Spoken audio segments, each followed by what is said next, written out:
Now, Ukrainian and Russian negotiators have agreed to hold talks near Belarus as casualties mount and Russian forces continue to advance into Ukraine.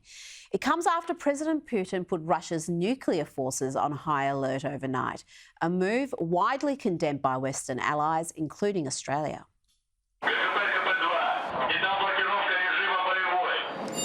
Last Saturday, Vladimir Putin held nuclear drills for all the world to see. This Sunday, he put them on high alert. You can see that Western countries are not only taking unfriendly economic actions against our country, I mean the illegal sanctions that everyone knows about, but also the top officials of leading NATO countries are allowing themselves to make aggressive statements with regards to our country.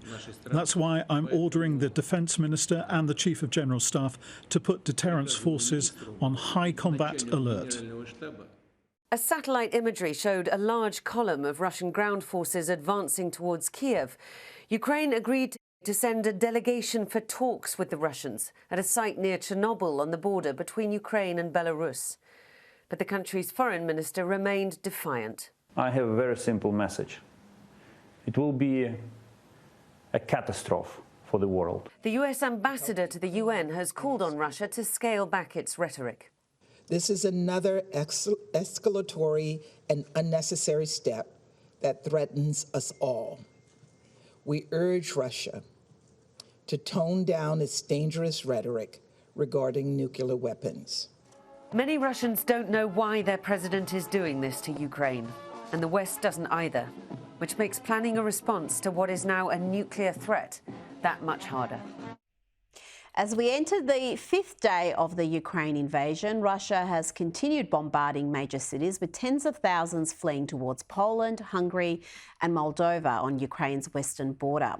In the midst of the violent unrest, locals on the ground seem to be more resilient than Russian troops might have expected. And thousands of foreign fighters, including some from Australia, are saying that they want to go to Ukraine and help defend the country.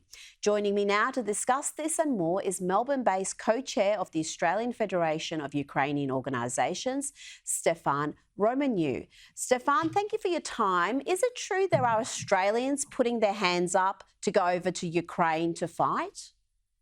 Hi, Rita. Thanks for having us on. Look, there have been some queries about whether people should go over. We're obviously advising people that, this is your call, but you need to do a risk assessment. And is this the best way of supporting Ukraine at this time from Australia? Because we think there are probably better ways that we can use our resources to help the Ukrainian army. Now, are you hearing any stories of Australian citizens who are stranded in Ukraine, struggling to come back to Australia? Is the government doing enough to make sure that everyone's safe? Yeah, look, the Australian government, I think at this point in time, is doing a great job on two fronts. One is those who want to come to Australia because of being displaced due to the war. We have a very good, I think, visa understanding at the moment. So as long as people apply, they will get a visa. And again, we've been talking to the Prime Minister and also to Minister Hawke on a daily basis to make sure that things are okay. Obviously, in terms of Australian citizens who are there, some, as far as we know, some have made their way over to the border to other places like Poland and Moldova and are trying to get back. Obviously, it's a matter of getting a flight to come back. Now, the Australian Federation of Ukrainian Organisations is pushing to have the Russian ambassador to Australia removed and also wants retailers to pull all Russian products from the shelves. Is that going to achieve anything? Is it more of a symbolic gesture? I mean, really, pulling Russian vodka off the shelves, is that going to do anything to help the Ukrainian people?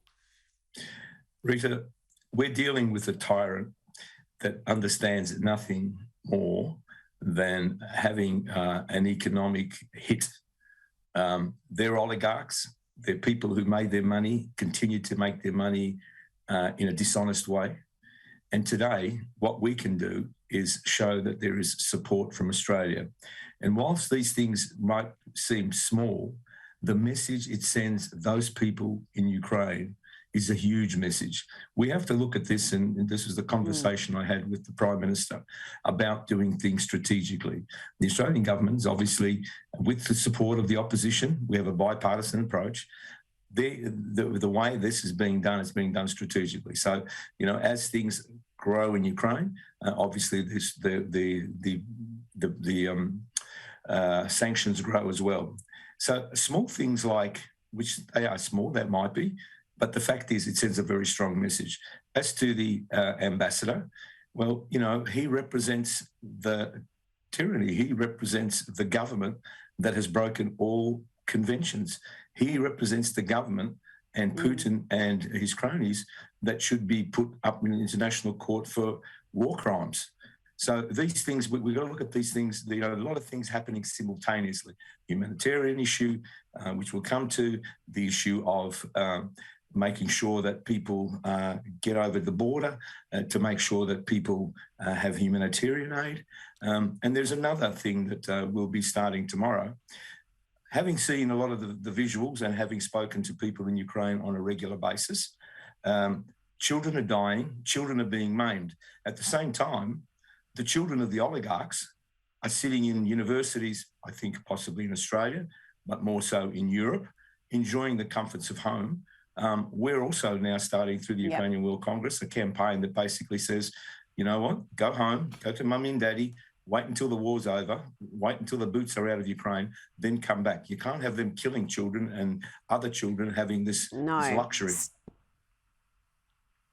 Absolutely. Stefan Romaniw, thank you so much for joining me this evening.